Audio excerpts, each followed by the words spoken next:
and we're here with a Try It Thursday. We're still running our very new schedule of, instead of Wonder Wednesday, we're going to be doing Try It Thursday, and that just allows us to just flow through a workout and get to see what we can do and give it a try. So today we want to focus on the deadlift, and the deadlift is our biggest sort of point of today. So we're going to warm up really nicely. We're going to make sure that we can do everything properly, and then we're going to put that into a workout. If you're obviously still based at home, you're more than welcome to just try, see what you have. I've got a bag over here that you can just pack full of stuff and make it as easy as or as hard as you want. If you obviously do have the ability to be in a gym, then by all means you can load up a barbell and then give that a go. So today we want to warm ourselves up. We're going to start off with 20 jumping jacks. So just nice and fast to get the heart rate up. 20 jumpies.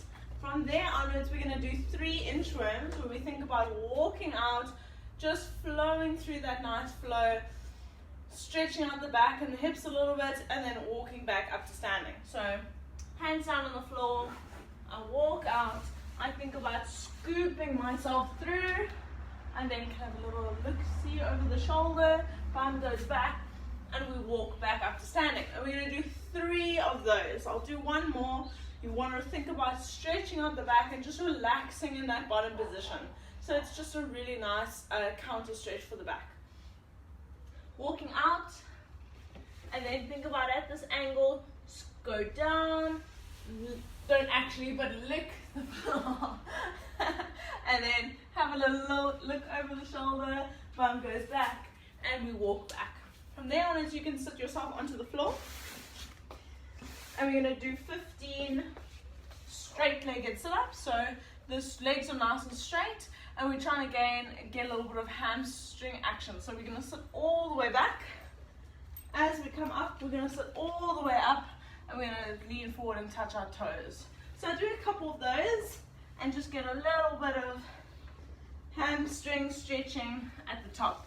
So 3 inchworms, 15 sit-ups, 20 jumping jacks. Sorry, I forgot the jumping jacks in the beginning, so I'll repeat that. 20 jumping jacks, 3 inchworms, 15 straight leg sit-ups, and then we're going to think about that deadlift. So you're going to do that 3 times, just warming up nicely, getting into the body. Now we're going to focus on that deadlift piece. So you're going to have a heavier deadlift later on. For now, you just want something really nice and light, so you can just focus on technique. Technique being thinking about this hinge. So it's not a squat. You see a lot of guys calling their deadlifts like that. We don't want hips below our knees. That's for a squat. That's for another movement. Our deadlift, we want our hips to stay high, we want our hips to go back, and we want our hips to come forward. There are different kinds of deadlifts, so please, like if you've heard of a Romanian or a straight-legged or a sumo, this is your conventional deadlift, okay? So this is the most sort of common deadlift that I can call it that. So hips start off, feet and legs start off sort of shoulder width stance. So sumo would be really wide, straight-legged would be a straight-legged, so legs stay straight, but for now our legs are straight and they are perfectly underneath our hips. From there onwards, I want to start thinking about a nice big chest. I'm going to roll my shoulders back and I want to keep them back. I want to keep a nice proud chest as I go down and I pick my bag up. Here I've set myself up. I don't want legs to be straight. At this stage I've bent my knees. I want to look up. I want a nice big straight back, a nice proud chest. And I'm just going to think about picking the bag up to my knees. And I just want to get used to that little movement of drawing back the knees without overdoing it and without overdoing the chest. So we want hips and shoulders to move together, not just the one, not just the other. Just a little movement together. So we grab the bag and we just pull back the knees, lifting the chest and the back together. From there onwards, I'll stand tall. Now I want to think about going from the top down to the knees. So I draw my hips back and then I meet my hips back in the middle. draw my hips back, and meet them back in the middle. Draw my hips back, and meet them back in the middle. If you want to think about like a little cuckoo clock, those little clocks, those little birds, I always think of like the little birds that like are on those mechanical things that go down to the water and back up, down to the water and back up. Like, I don't know why that sticks in my head when I think about doing deadlifts. So it's this very mechanical hinging motion of down and up, down and up. So from there onwards, we just put the whole movement together. Nice big setup at the bottom, chest is up. I think about squeezing my shoulder blades back into my pockets, my pocket pants if I was wearing them. I squeeze them back, and then I draw my knees back, and then I push my hips back to center. To start the movement to go down, I want to push my hips back, let my shoulders fold forward, and then pull my knees down and stand, down and stand, down and stand.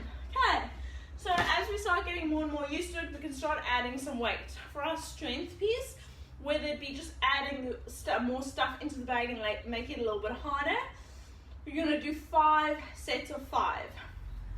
For the guys that can obviously go a little bit heavier, make it even heavier, make it nice and challenging with your barbell. If you've got 2 kettlebells, whatever the case may be, make it a little bit more challenging. And then from there onwards, once you've done your 5 sets of 5, that's our strength piece, that should be a little bit heavier. That should be a really challenging weight where you're doing 5 reps before you put the bar down or the bag or whatever the case may be. From there onwards, our workout is a 15-minute AMRAP, so 1-5, where you put the clock on and you let it go for 15 minutes and you see how many rounds you can do in that time. And you're going to do 1 deadlift, 2 shuttle runs. Whatever your shuttle run distance is, it's maybe the length of your garage or the length of your lounge. If you've got a nice big garden, you can use that. Make it, if you can, about 10 meters or so, but completely up to you what you've got available. You can obviously skip if you don't have space to move around that much. You can do adding up skips every round. So you can say 1 shuttle run is about 30 skips, 20-30 skips depending on your capacity.